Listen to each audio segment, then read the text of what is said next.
Pemirsa, pemerintah Kota Palembang sudah membuka lelang bagi 55 unit kendaraan aset hingga tanggal 10 Oktober mendatang. Dari lelang tersebut ditargetkan bisa menyumbang PAD sedikitnya 3,3 miliar rupiah.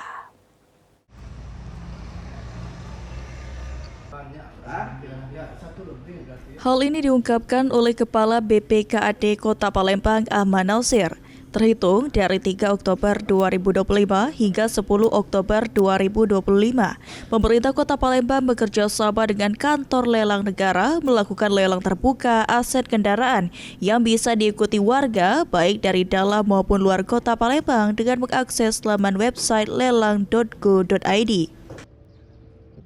Menurut Nasir, sebanyak 55 unit kendaraan aset pemerintah Kota Palembang dilelang dalam kesempatan ini, terdiri dari 40 unit minibus dan 15 unit bus X Transmusi. Dari 55 unit kendaraan aset yang dilelang, berdasarkan penilaian KJPP, ditargetkan bisa menghasilkan PAD minimal sebesar 3,3 miliar rupiah. Untuk minibus 2,1 miliar rupiah dan bus 1,2 miliar rupiah.